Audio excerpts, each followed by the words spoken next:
Muy bien, sean todos y todas bienvenidas, bienvenidos a esta nueva reunión de estudio bíblico donde estamos viendo el Evangelio de Juan y vamos ahí por el capítulo 7. Así que vamos a empezar con una oración, ¿les parece?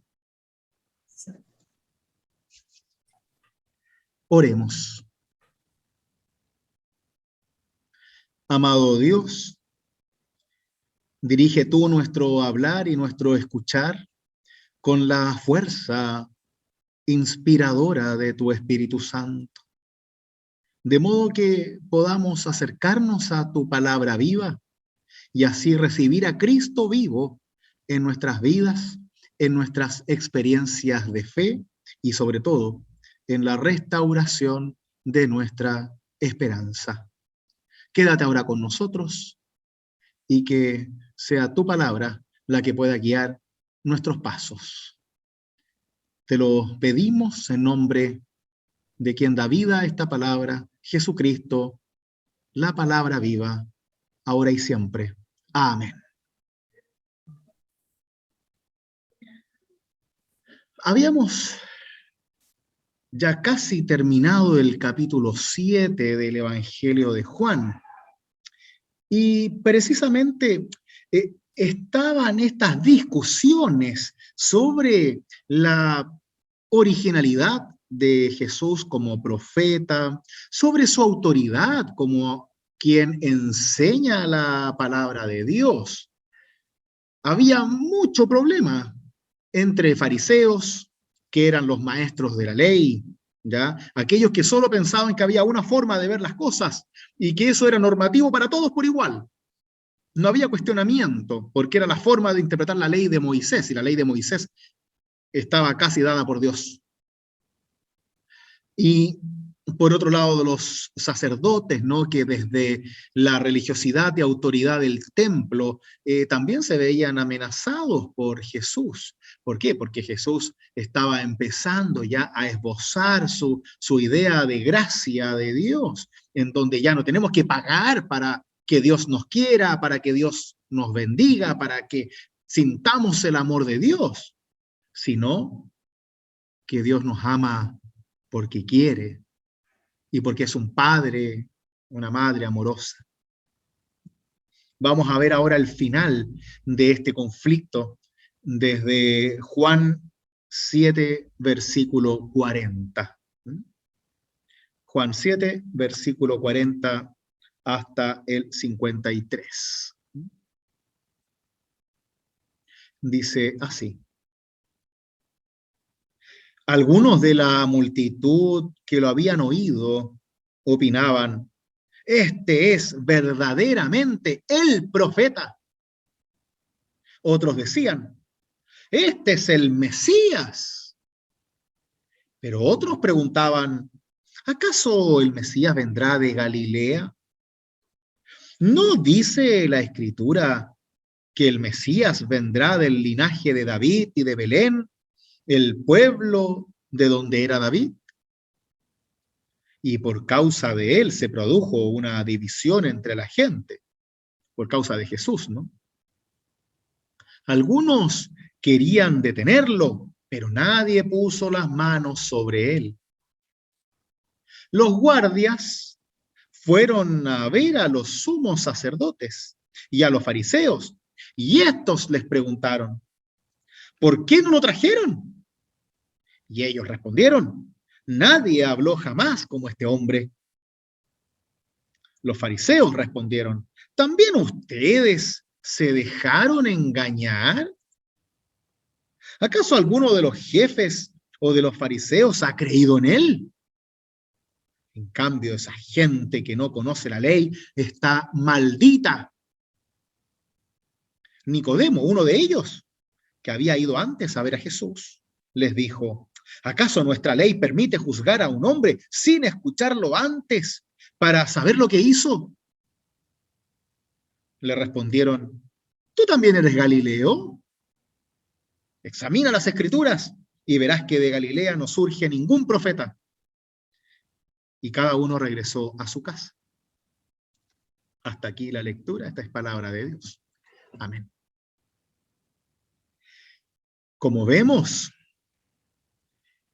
se reduce la predicación de Jesús, la problemática de su fe, de su filiación con el Padre, de la proclamación de la palabra de Dios, de sus milagros, de su capacidad de convocar a las personas, de sanar, de transformar vidas.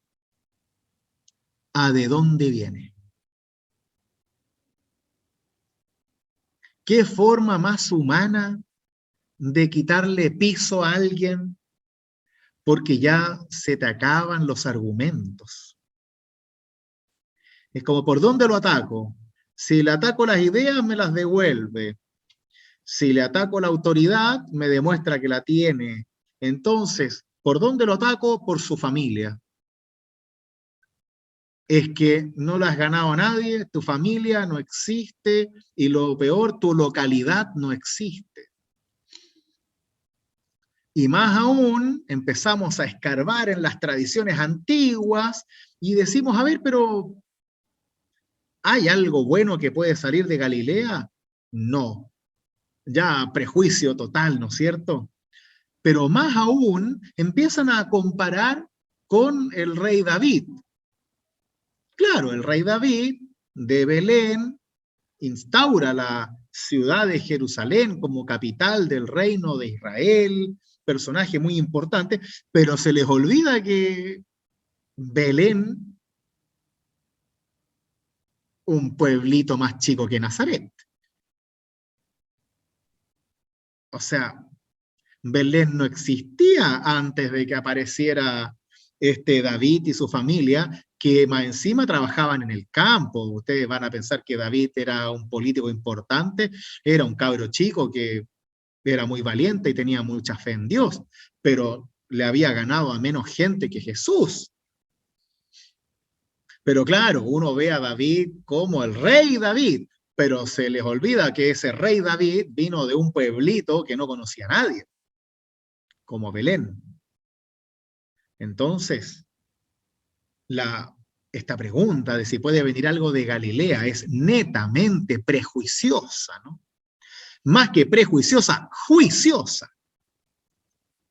En realidad, lo que quieren es desestimar a Jesús por donde se pueda. Y aunque no tiene ningún sentido lo que están haciendo, ellos se lo creen. Porque a la larga tú puedes decir cualquier mentira, pero mientras tú te la creas y el resto también, entonces ya está. Se logra el objetivo, desacreditar al que habla y listo. ¿Por qué? Porque eres así.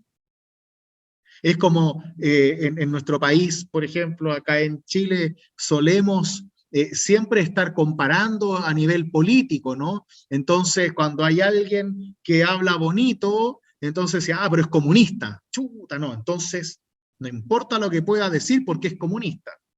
O al revés. Si vemos a un carabinero, entonces, no, ten cuidado, que es un carabinero, un policía, y debe ser corrupto. O vemos a un político y automáticamente el político tiene que ser sucio, malo, mentiroso, ladrón, cuando no lo sabemos. Es probable, pero no lo sabemos. ¿Por qué? Porque el prejuicio va para todos lados. ¿Y qué se dice de los pastores y los curas?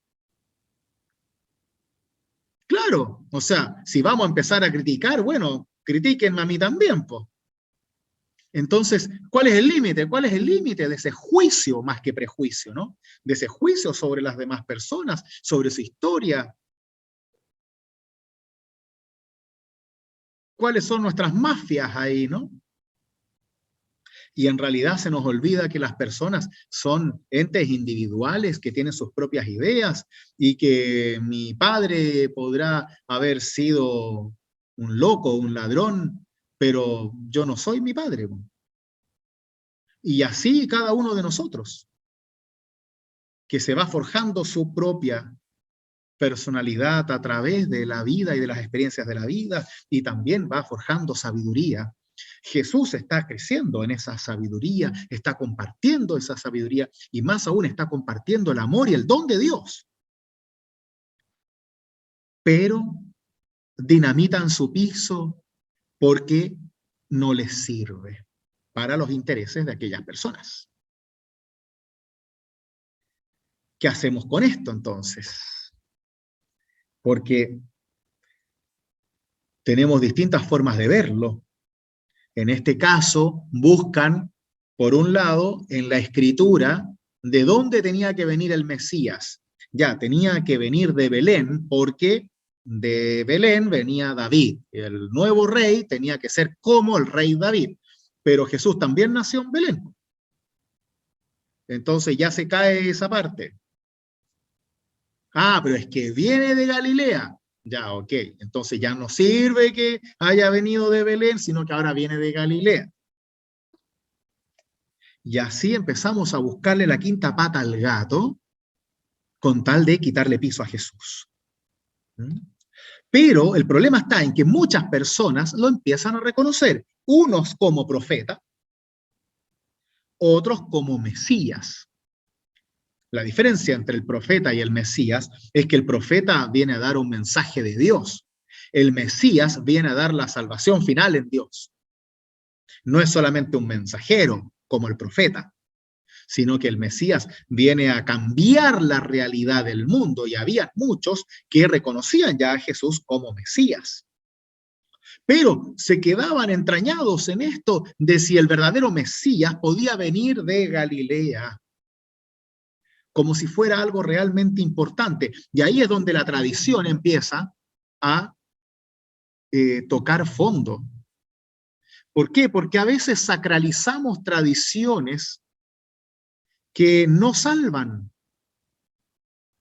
En nuestra propia iglesia, hace poco tiempo atrás, si tú eras pastor y no hablabas alemán, era como que no eras pastor. ¿Cómo no vas a hablar alemán? Y a la larga podías ser un maravilloso pastor o pastora, pero si no eras alemán, entonces no existías. ¿Mm? Grosso error.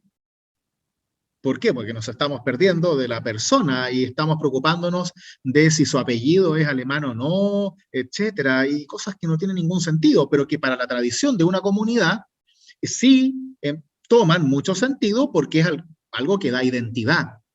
Entonces, para el pueblo de Israel que vivía de esas tradiciones, ciertamente no las van a cuestionar fácilmente. Y si el Mesías tenía que ser de Belén, si el Mesías tenía que ser parecido al rey David, si el Mesías tenía que tener tal o cual característica, entonces empezaban a escudriñar hasta encontrar algo, a favor o en contra, ¿no? Normalmente en contra, porque ningún sacerdote quería que llegara un Mesías a cambiar las cosas. ¿Mm? Y así, los fariseos incluso se pelean con los guardias, los sumos sacerdotes se pelean con los guardias y le dicen, oye, pero ¿por qué no lo trajeron a Jesús? ¿Por qué no lo eliminamos al tiro, no? Y los mismos guardias le dijeron, oye, pero este hombre habla, sabe lo que dice, no es cualquier chanta, ¿ah? Sabe, nunca habíamos escuchado a alguien así. Y automáticamente la pregunta, también los engatusaron a ustedes, ¿no? Se dejaron engañar, qué torpes. Y miren lo que dicen, ¿no? Esa gente que no conoce la ley está maldita. Y conocen la ley, ¿eh? Pero solo por considerar a Jesús como un profeta sabio, ya están malditos. Que, ojo, yo puedo decir que alguno de ustedes está maldito y ustedes se van a matar de la risa. Pero en esa época, si alguien decía que estaba maldito, era una cosa grave, grave, grave. Es lo mismo que cuando te declaraban, eh, ay, se me olvidó la palabra, cuando uno habla en contra de Dios. Se me olvidó la palabra. Blasfemo. Eso, gracias, Alex. Blasfemo, decirle a alguien blasfemo era el peor insulto que podía existir. ¿Por qué? Porque estabas hablando en contra del Dios creador, del Dios de la salvación, y por ende estabas casi al borde del infierno. ¿Mm? Por eso matan a Jesús, recordemos, ¿no? Por blasfemo. Nosotros tenemos un insulto parecido que no significa nada para nosotros, pero en lo literal es muy fuerte. Desgraciado. Que estás sin la gracia de Dios. Es un insulto muy malo. Pero como no tiene un sentido religioso para nosotros, pasa nomás, ¿no? Hay unos peores. Estos se ponen serios, porque sienten que tambalea su seguridad. Su seguridad sujeta en la tradición por la ley, y por otro lado los sacerdotes, su seguridad en aquello que ellos ganan con los sacrificios y todo eso. Entonces con esto no se juega. ¿Mm? Y así aparece este Nicodemo, que lo habíamos visto en el capítulo 3, con esta charla sobre el bautismo, el espíritu, no sé si lo recuerdan, y que claramente lo va a ver a Jesús de noche, manifiesta duda, manifiesta estas ganas de saber más, de conocer a Jesús, de darse la oportunidad de escuchar y creer. No sabemos si cree, no cree, si lo sigue o no lo sigue, pero le interesa, lo escucha, lo busca constantemente. Y acá es el único que pide un juicio justo, que eso es bíblico también. Ninguna persona puede ser declarada culpable sin un juicio justo, sin escucharlo primero. ¿Y qué le responden? ¿También eres Galileo? Ahí la ley no les sirve, ¿ah? Porque eso es de la ley, está en el Deuteronomio. Pero no, ahí la ley y la tradición no sirven. No, solo dicen, ah, eres de él, ¿ah? Tú lo sigues a él entonces, solo por querer un juicio justo acorde a la ley. Ahí vemos cómo las personas empiezan a manejar lo que sea con tal de negar, separar, destruir aquello que Dios empieza a hacer. ¿Mm? Examina las escrituras, cuando Nicodemo era uno de los grandes fariseos, así que ciertamente las conocía. Examina las escrituras y verás que de Galilea no surge ningún profeta. Nuevamente, no vamos hacia lo que Jesús dice, sino hacia lo que Jesús representa ser. Un simple Galileo. Y por eso no hay que escucharlo, no hay que quererlo, hay que repudiarlo. ¿Por dónde viene? No, no tiene ni pies ni cabeza. ¿Mm? Y cada uno regresa a su casa sin tomar cartas en el asunto, porque ven que no hay mucha unión con las personas. ¿Por qué? Porque la gente es la que sigue a Jesús, los poderosos no.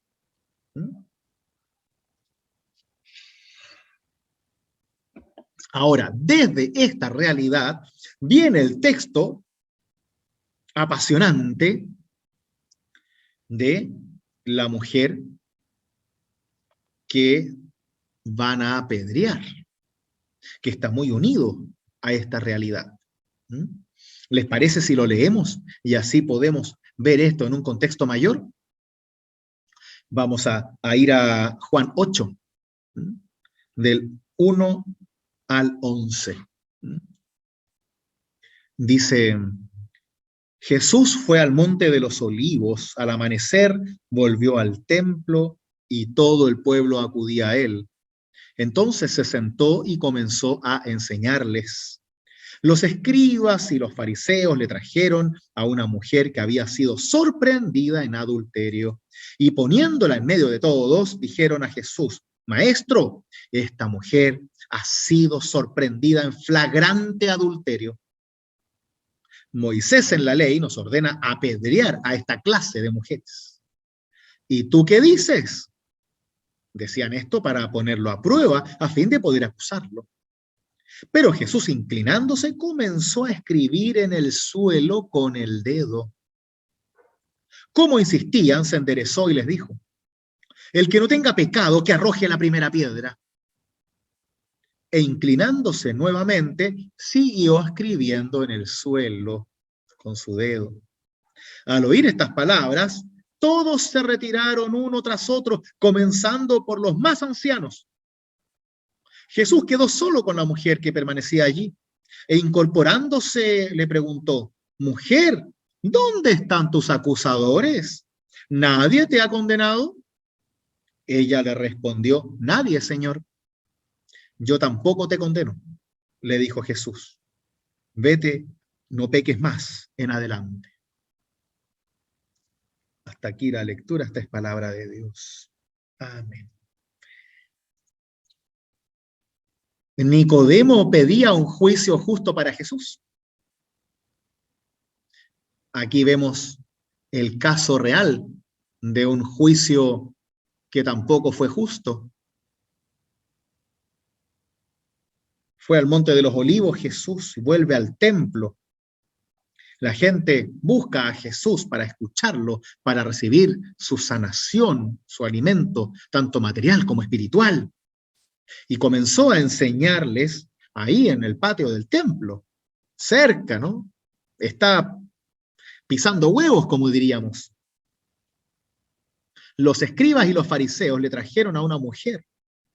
Ya se la trajeron, o sea, imaginémonos cómo la trajeron. ¿Ustedes creen que la trajeron en un caballo? No, a pata limpia la trajeron, del pelo la trajeron, humillada, violentada. La ponen en medio de todos, imaginémonos. La traen, no viene ella sola, no la traen simplemente con las manos atadas, no, la traen violentamente, la ponen en medio de todos hombres, en medio, rodeada de hombres, en el templo, lugar santo, sorprendida en flagrante adulterio, lo cual significa que la pillaron en el acto mismo. Así que podemos imaginarnos que hasta incluso puede estar desnuda, ya que podemos imaginar que es poco probable que la hayan vestido antes, o que le hayan dicho: oh, mujer, ¿qué tal si te vistes para salir afuera? No, a charchazo limpio la sacaron. A lo más le ponen una sábana encima para que se cubra sus partes y listo, pero así nomás, rodeada de hombres, y se la traen a Jesús como una especie de prueba, ¿no? ¿Por qué? Porque la ley dice que la pueden apedrear. Claro, la palabra dice mucho, pero ¿no les hace ruido esto? ¿No falta algo en este juicio a esta mujer? Aparte de la justicia, ¿no falta algo? No creo que haya estado sola pecando, po.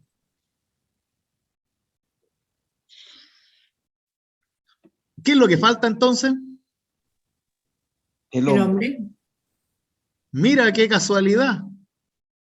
La mujer está rodeada de hombres que son los que la enjuician y justo por casualidad falta el hombre del adulterio, po. Yo pensaba que esas cosas se hacían de a dos, como dice Gisela, ¿no? Parece que estos hombres cometen adulterio solos, ¿ah? De una forma media rara. O la mujer lo hace sola, parece, pero nadie la ayudó. Qué extraño, ¿ah? En este juicio de hombres, justo falta el hombre. Qué conveniente, ¿no? Podemos llegar a pensar incluso que es uno de ellos. Podemos llegar a pensar que ellos lo conocen y lo están protegiendo. El tema es que la mujer está sola, rodeada de hombres, violentada y sin defensa. Porque la única vez que ella puede hablar es cuando Jesús le habla a ella, pero ella no tiene voz en ese juicio. De hecho, no es juicio, es una lapidación. La llevan ahí para lapidarla. Se topan con Jesús y aprovechan de preguntarle ya a ver si está de acuerdo o no, solo para saber si les sirve o no. Pero les aseguro que no esperaban eso, esperaban que Jesús dijera, sí, la ley dice eso, ya, ok, listo, ya la matamos. Y muy interesantemente Jesús no les responde. Se pone a dibujar con el dedo en la tierra. Se pone a escribir. Libros enteros se han escrito sobre lo que Jesús escribió en ese momento, ¿no? Lo más probable es que haya escrito quizás la misma ley, recordándoles algún pedazo de la misma ley que ellos creen, ¿no? Mostrándoles que lo que están haciendo es bastante sospechoso y en contra del espíritu de la ley. Pero no lo sabemos, por supuesto.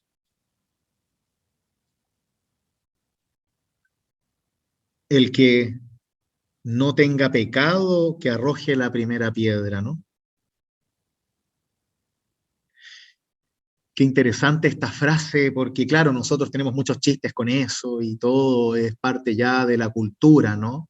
Pero pongámonos en el caso, ¿no? Están a punto de apedrear a una mujer por pecadora, en este caso adulterio. A esta clase de mujeres, ¿no? La tratan como una prostituta incluso. Y, y no se sabe si la adúltera es ella o él. Ojo, solo la enjuician porque es lo que les conviene, no tenemos ninguna información y eso no es casual.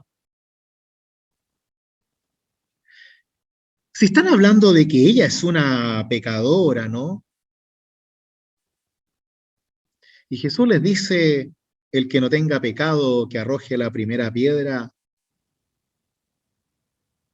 quizás precisamente les está diciendo a ellos que ellos no hacen lo mismo.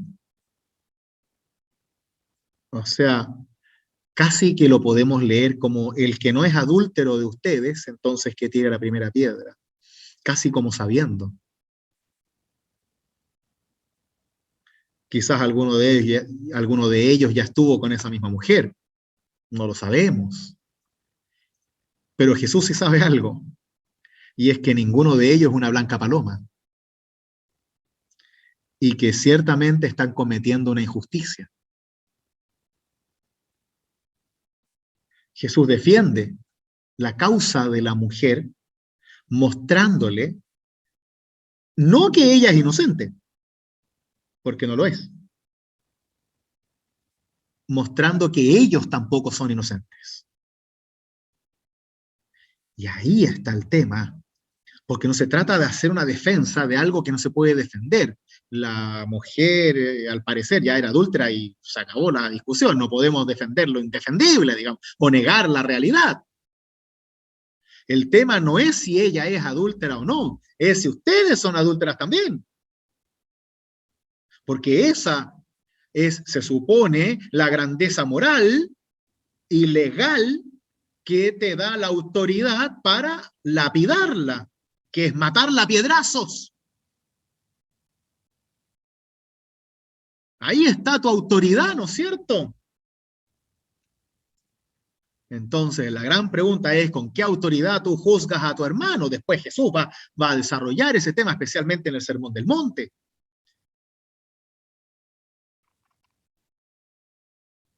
Luego sigue escribiendo en el suelo, como recordándole la verdadera ley a esta gente, ¿no? Y ahí van soltando las piedras y se van.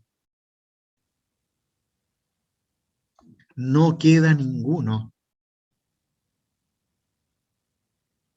Lo más probable es que ellos se conocen.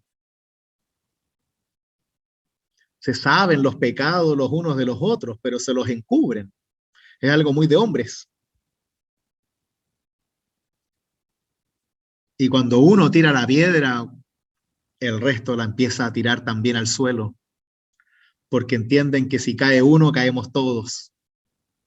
porque somos la cofradía de los mentirosos, de los abusadores, de los adúlteros. Y nos aprovechamos de nuestro estatus como fariseos, como sacerdotes, para hacer lo que queramos. ¿Por qué? Porque la gente nos tiene miedo. ¿Quién nos va a decir algo, no? Y acá lo más importante, ¿no? Esta pregunta de Jesús. Jesús le devuelve la dignidad a esta mujer sin nombre y sin voz, hablando con ella. Algo que ellos no hicieron, ¿no? Hablan con ella y le dicen, bueno, ¿dónde están tus acusadores? ¿Nadie te ha condenado?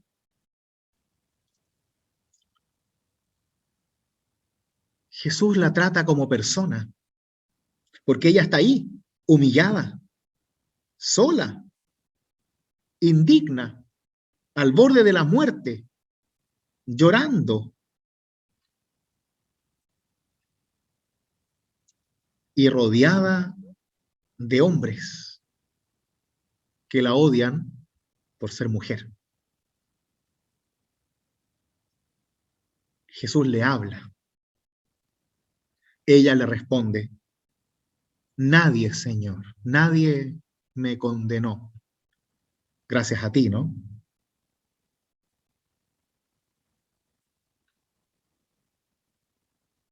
Y esto tenemos que grabarlo en el corazón. Yo tampoco te condeno. Si queremos verdaderamente ser cristianos y cristianas, si queremos verdaderamente seguir los pasos de Jesús, si creemos verdaderamente en lo que Jesús predica, esta frase debe manifestarse como un centro neurálgico de nuestra práctica de fe. Yo tampoco te condeno. Eso es lo que Jesús quiere decirle a esta mujer. Yo no vengo aquí a condenarte, vengo a salvarte. Y aunque sé que eres pecadora, aunque sé que la embarraste, aunque te pillaron infraganti, yo no te condeno, porque no vine a eso. No vine al mundo a condenarte. No vine a condenarte. Tú te condenas sola con tus pecados.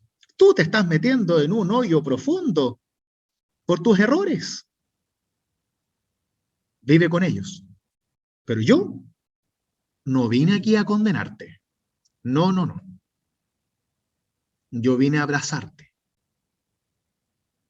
a consolarte, a levantarte, no a condenarte. Y eso que la mujer fue descubierta en pecado flagrante. Ya no es que había dudas en el acto. Y la ley dice que debe ser enjuiciada. Y Jesús dice, yo no te condeno. Así interpreta Jesús la ley. Desde el Espíritu de Dios. Desde el amor y el perdón de Dios. La ley bíblica, ¿no? Y no en donde nosotros nos ponemos como Dios para enjuiciar y condenar a los demás. Por eso siempre debemos recordar, la iglesia no condena. Porque al momento en que la iglesia empieza a condenar las acciones de los demás, nos volvemos fariseos. Nos volvemos la peor cara de la fe. Nos volvemos aquello que juramos destruir, como dicen en Star Wars. Nos volvemos lo peor. Porque nuestro ejemplo es Cristo Jesús, y Jesús no vino a condenar a las personas. Entonces, si yo los condeno a ustedes por sus pecados, estoy haciendo lo que yo quiero, no lo que Jesús quiere. Estoy haciendo lo que a mí me importa, no lo que Dios quiere. Porque aquí no vinimos a condenar. Tírame todos los versos bíblicos del Antiguo Testamento que quieras. Tírame todas las condenas del Antiguo Testamento que quieras. Jesús se la sabe de memoria y no la condena. ¿Por qué? Porque no vino a eso. Y nosotros, queridas mías, somos cristianos y nos seguimos a Moisés, nos seguimos a Lutero, nos seguimos a Juan Bautista, seguimos a Cristo. Y Cristo no condena. Porque si empezamos a condenar, nos vamos todos al carajo. Porque nos condenamos todos. Y vamos a estar persiguiéndonos a ver quién cae primero. A ver a quién pillamos primero. Y empezar a ejercer violencia contra esa persona en nombre de Dios. Que es lo que estaban haciendo estos fariseos. Y debemos preguntarnos, ¿estamos en la iglesia para eso? ¿O es trabajo del Estado preocuparse de los pecadores que merecen penas? ¿Acaso la iglesia tiene una policía? ¿Acaso soy llamado a humillar al pecador? No.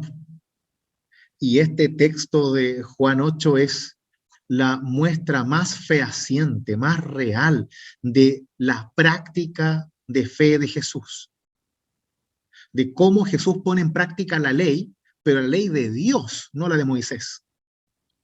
Y no significa que la ley de Moisés no exista, significa que no podemos leer la ley de Moisés sin el Espíritu de Dios. Porque acá ellos están juzgando lo que a ellos les conviene. Eliminar a la mujer para que ella no hable, para que ella no acuse, para que ella no diga con quién estaba. La están eliminando al testigo para protegerse entre ellos. Esto no es un juicio religioso, es un juicio cómodo, acomodaticio, injusto, indigno y total y absolutamente machista, que no tiene nada que ver con la ley de Moisés. Lo único que tiene que ver es con hombres que se aprovechan de su estatus y de su cofradía, que abusan de la ley de Dios y que enjuician cuando les conviene. Por eso cuando se habla del día sábado, por ejemplo, Jesús les dice a los mismos fariseos, a ver si a ustedes se les cae un caballo el día sábado, una zanja, ¿no lo van a sacar? ¿Van a dejar que se muera? ¿En serio? Obvio que lo sacan. Entonces, ¿quién andan reclamando que yo estoy sanando a alguien el sábado? Si ustedes mismos, ¿acaso si se les cae un hijo a un pozo, no lo van a sacar? ¿En serio? ¿Lo van a dejar morir porque es sábado? No, no. Entonces no me molesten a mí porque yo doy vida en un sábado. Acá es lo mismo. Es cómo manejamos esta ley para que la ley diga lo que yo quiero, que es lo peor de nuestra fe, es la gran lucha, la peor tentación que tenemos, que es nuestra pérdida de fe para armarnos una fe personal en donde yo me transformo en Dios y me creo Dios y enjuicio a mis súbditos, a mi iglesia, a mi comunidad. Por eso en la iglesia en general, salvo casos extremos, no se echa a la gente. Porque no somos llamados a eso. Ciertamente, si hay un problema, el problema, bueno, se tiene que solucionar. Pero no somos jueces de los demás.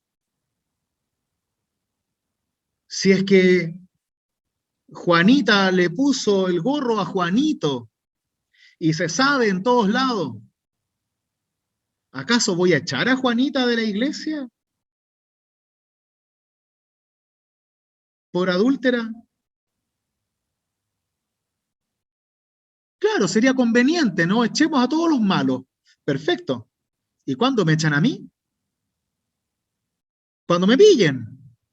Cuando me pillen en la cochinada que hago yo. Claro, quizás no soy adúltero, pero soy otra cosa. Uno, claro, se hace el santo, ¿no? Yo jamás haría algo así, claro, pero la pregunta es, ¿qué es lo que haces? ¿O eres un ángel que se cayó del cielo y tu perfección es sin igual? En nuestro mundo tenemos esta tentación tan grande, este error de siempre ir buscando los pecados del resto y sobre todo de darle esa importancia a ciertas cosas, ¿no? Entonces, una persona puede robar millones, puede hasta matar a alguien y ya, bueno, pucha, qué lata, ¿no? Mientras no nos toque bien. Pero si mi señora me pone el gorro, es como que se me acaba el mundo. Pero eso es un tema social. No nos preocupa la corrupción, no nos preocupa la mentira, no nos preocupa que se muera gente de hambre, no nos preocupan un montón de cosas, pero de pronto el adulterio se transforma en el peor pecado del mundo. La homosexualidad se transforma en la peor aberración del mundo. Entonces no importa si es que hay niños muriéndose de hambre, nada, bueno, eso es normal, nada, pero el gay hay que matarlo. Y vemos esta realidad trastocada totalmente. Y es algo social que no tiene nada que ver con la iglesia ni con la fe.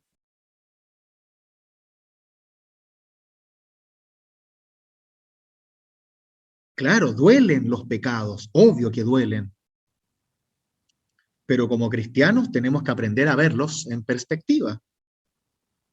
Y no significa bajarle el perfil, por favor, no me entiendan así. Significa ponerse en el nivel de la fe. Y si vamos a juzgar los pecados de las personas, entonces juzguémoslos todos. Lo cual no significa que uno tenga que perdonarle a la pareja cualquier cosa. No, no significa eso. Si te querís separar, sepárate, está bien. Pero no hagamos una cacería de brujas por ello. Porque nosotros también somos brujos y brujas. No solamente el que pecó esa vez y que por mala suerte se supo. ¿Mm? Jesús le dice a esta mujer, yo tampoco te condeno. Y ahora, luego de la no condena, que es lo que muchas personas no entienden al leer este texto, desde la no condena, le dice, vete y no peques más en adelante. O sea, por favor, cuídate, trata de hacer lo correcto, porque no sé si voy a estar de nuevo para salvarte el pellejo, mujer. Muchos, erróneamente, toman el mensaje de este texto en contra de la mujer de nuevo y creen que el verdadero mensaje del texto es vete y no peques más. Entonces, si la mujer cae de vuelta en el adulterio, entonces, ahora sí la apedreamos. ¿Por qué? Porque cayó de nuevo. No, no. El verdadero mensaje es yo no te condeno. Y ahora cuídate, por favor. ¿O me van a decir que la mujer va a dejar de pecar?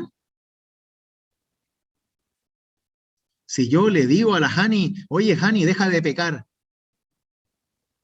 la Hani se va a levantar y va a decir, ¡oh, mira, se me quitó todo el pecado, nunca más voy a pecar! No, pues va a hacer sus propios pecados, que no sé cuáles son y está bien. Pero yo no le puedo decir a ustedes, ya chiquillas, ahora vimos el ejemplo de Jesús, entonces Jesús no nos va a condenar. Pero de ahora en adelante, ninguna de ustedes peca más. Solo Alex puede pecar porque es hombre, pero ustedes, mujeres, no pecan más. Y así lo dice Jesús, ¿ah? Ojo, ya, les perdono sus cosas, ¿ah? No las voy a condenar por todas las macanas que se han mandado, ¿ah? Porque me creó Dios. Entonces ya las perdono, no las voy a condenar. Pero ojo, chiquillas, no pequen más de ahora en adelante.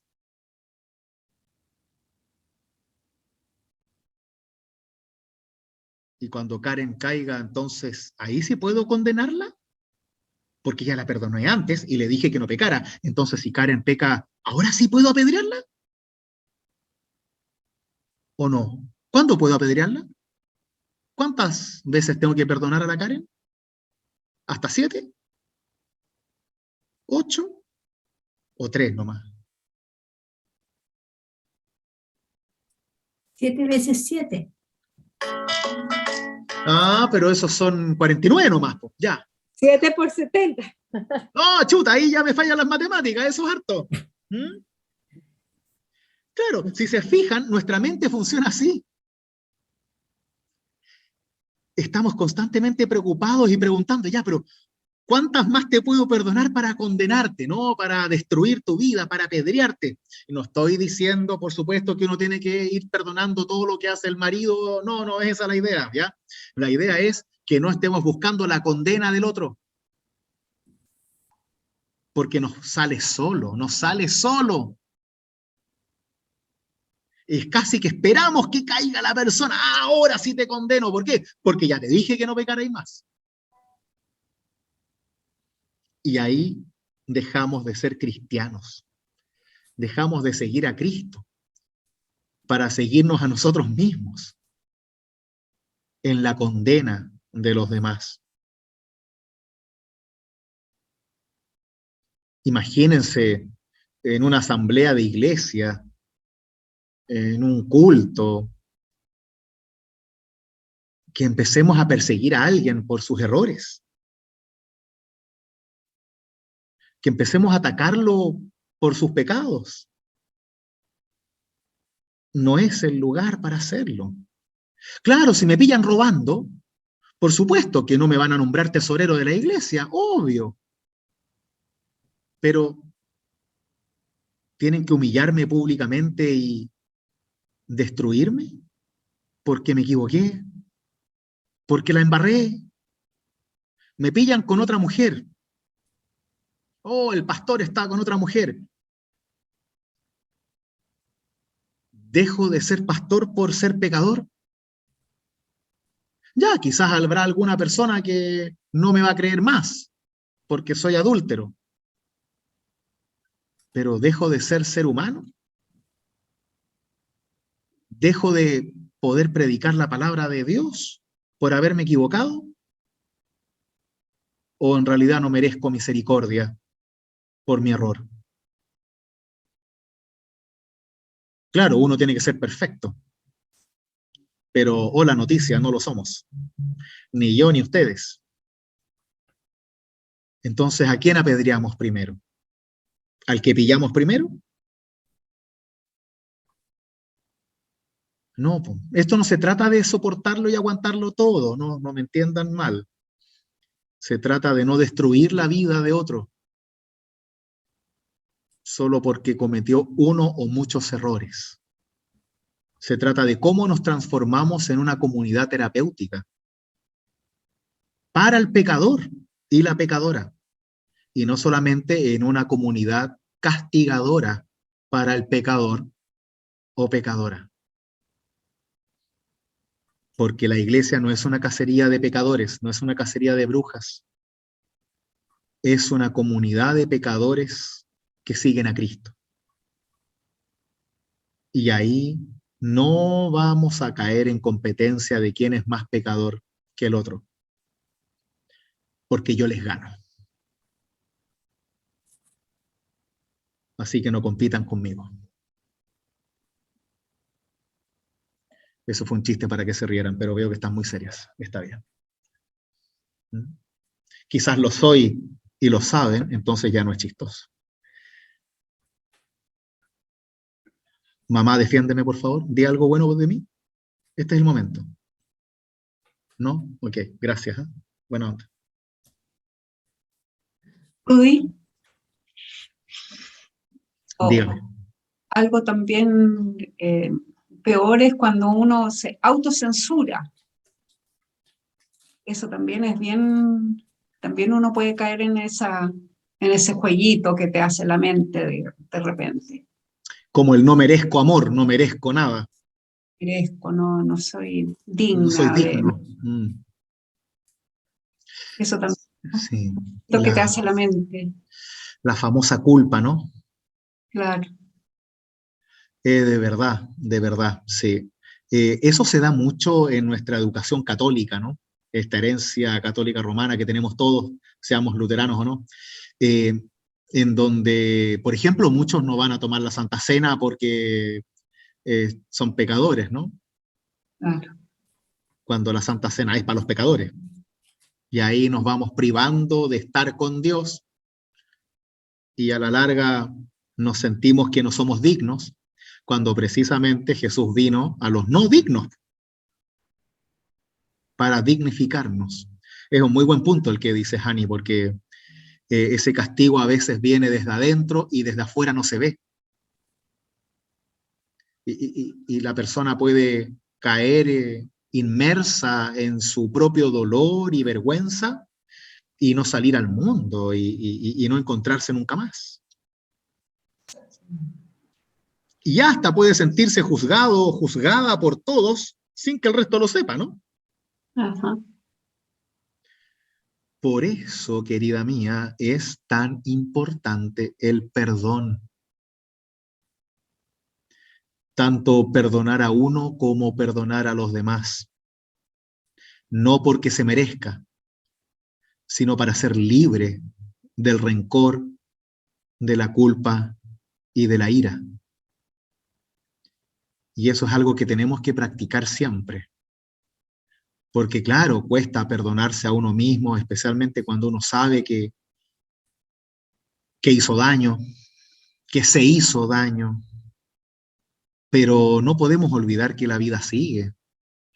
Y uno tiene que vivir con sus fantasmas, con sus errores y con sus malas decisiones. No podemos escaparnos de la vida real. Y si ya la cagaste, bueno, la cagaste, pero sigue viviendo, ¿no? Si estás aquí todavía en el mundo, entonces sigue viviendo. ¿A quién le sirves chuteando tachos de basura y rompiendo paredes? A nadie. Y hasta que no te des cuenta, tiras tu vida por la borda. Y ahí nuevamente, creo yo, debemos recordar, traer desde el corazón nuestra fe. Que no vinimos al mundo a dar pena por nuestros errores, sino a ponernos de pie.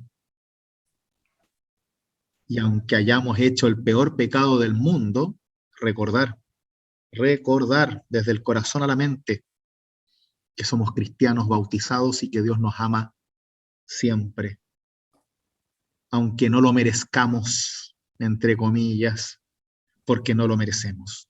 Y no lo merece mi vecino y tampoco lo merezco yo. Y hasta que no recuerdo eso, incluso puedo llegar a perder mi fe con esa culpa.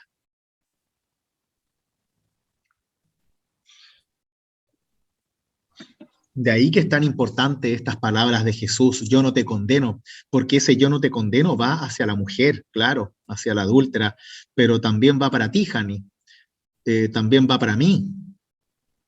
Y cuando estoy en esa culpa, debo escuchar la voz de Jesús que me dice, yo no te condeno, no te condeno, sé que la embarraste, sé que te pillaron, pero yo no te condeno. Quizás el mundo te condena, yo no te condeno. Y recordar siempre que Jesús me ama sobre todas las cosas. Jesús me ama, Jesús me ama. Así es. Y no por quién eres, No, sino porque quiere. porque quiere. ¿Mm? Y ahí vamos aprendiendo a sobrevivir nuestros miles de errores y malas decisiones. Y también los que nos han hecho a nosotros. Pero esa voz, hay dos voces que debemos escuchar siempre, creo yo, desde mi fe personal, ¿no? Ustedes podrán escuchar otras, pero yo siempre lo tengo en cuenta.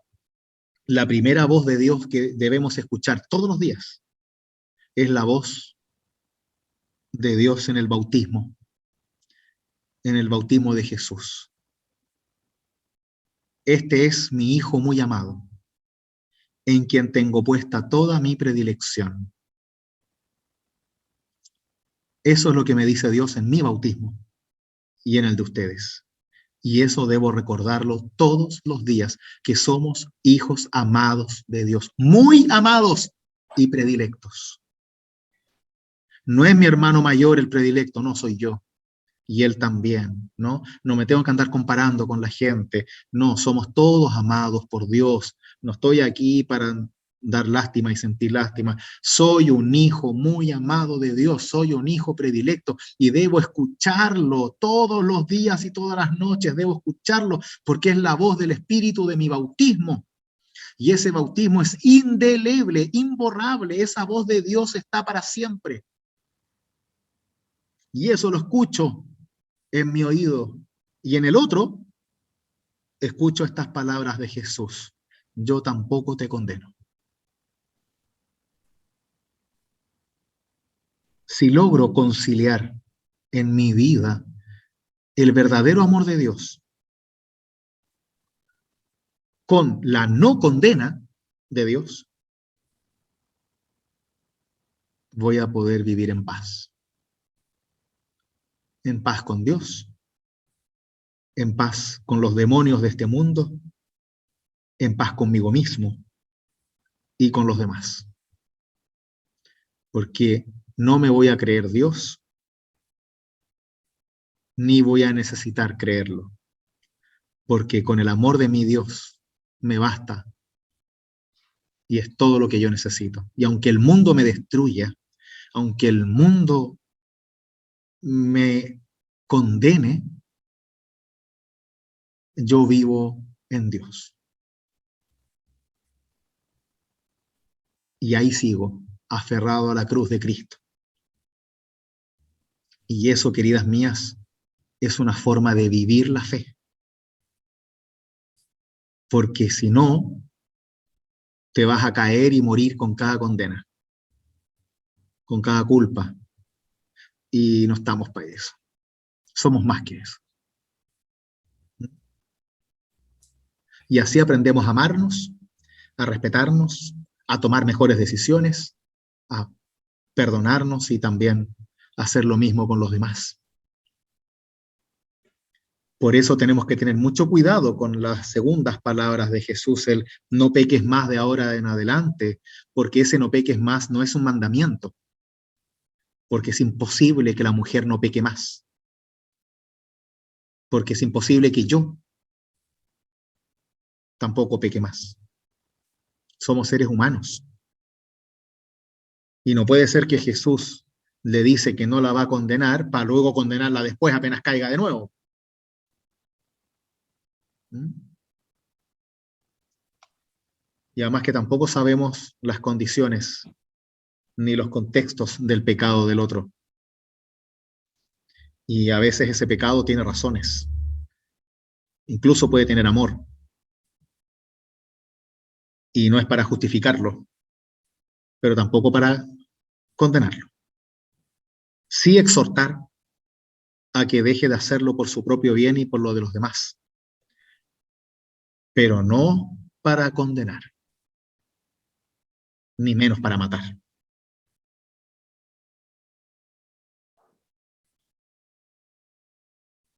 Así, queridas mías, Jesús no nos condena, sino todo lo contrario, nos ama hasta las últimas consecuencias. Y como decía Lutero, cuando realmente estés en el abismo, cuando todos te hayan condenado, cuando todos te hayan abandonado, cuando ya no tengas nada más en qué creer en este mundo, ahí va a empezar tu vida de fe. Porque vas a tener solo a Dios para sujetarte y volver a ponerte de pie. Ahí es cuando tu fe se hace más real que nunca, en el dolor, en el sufrimiento, en el reconocimiento de que Dios es el único que no te condena. Y es el único que te ama siempre, pase lo que pase, estés donde estés, hagas lo que hagas. No significa que tenemos que ir todos al abismo de la soledad y la culpa para encontrarnos con Dios, sino darnos cuenta que A veces necesitamos esos abismos para darnos cuenta de que Dios sí está con nosotros. Ojalá no lo necesitemos.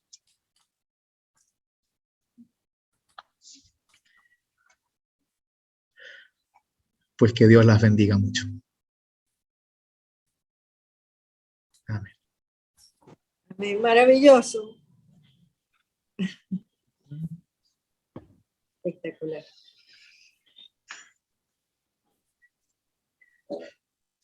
Que así sea. Así que traspasemos este mensaje de vida cristiana a este mundo con tanta condena, tantas comparaciones, con tantos buenos y malos. Y partamos por nosotros, ¿no? ¿Les parece? Escuchen la voz del amor de Dios. Recuerden su bautismo.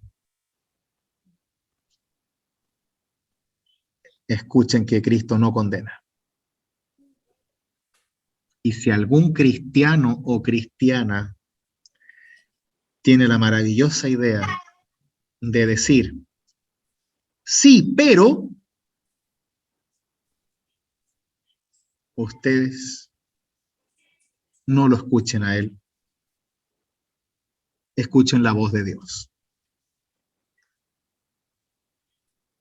Porque siempre hay una ley, siempre hay un pero, siempre hay un límite en el cual nos damos permiso para condenar al otro.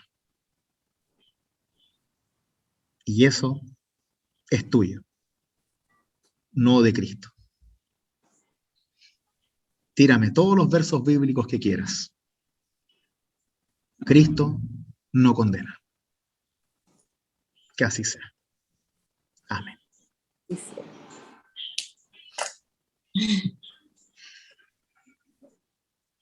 Muy bien, gente linda. Ha sido un placer. Muchas gracias. Lamento haber hablado tanto. Creo que me volé un poco. Pero es un tema muy sensible y me nace solo. Así que disculpen de que haya hablado demasiado.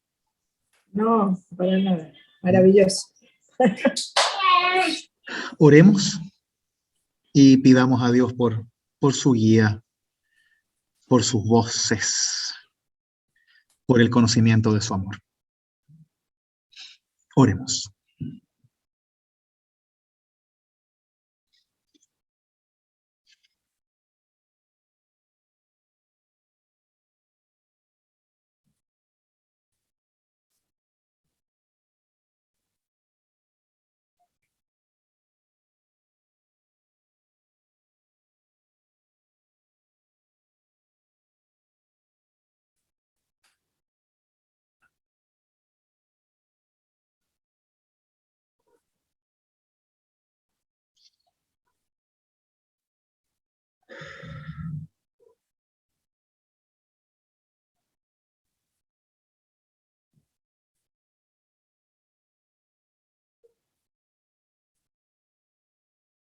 Amado Dios,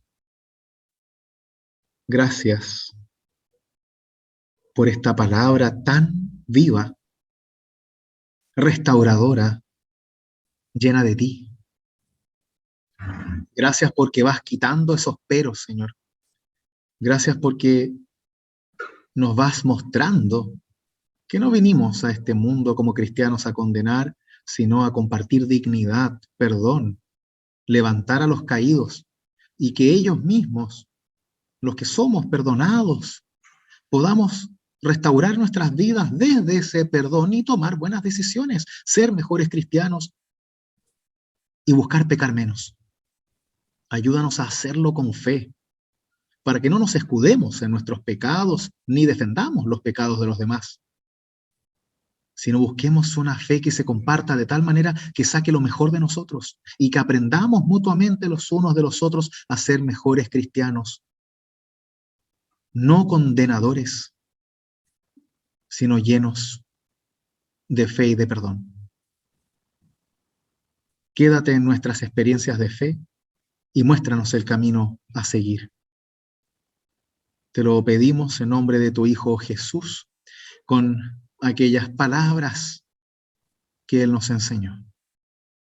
Padre nuestro que estás en los cielos, santificado sea tu nombre. Venga a nosotros tu reino, hágase tu voluntad, así en la tierra como en el cielo. El pan nuestro de cada día, dánoslo hoy, y perdona nuestras deudas, así como nosotros perdonamos a nuestros deudores. Y no nos dejes caer en la tentación, mas líbranos del mal. Porque tuyo es el reino, el poder y la gloria, por los siglos de los siglos. Amén. Que la bendición de Dios, que es Padre, Hijo y Espíritu Santo, las conserve en la fe, ahora y siempre. Amén.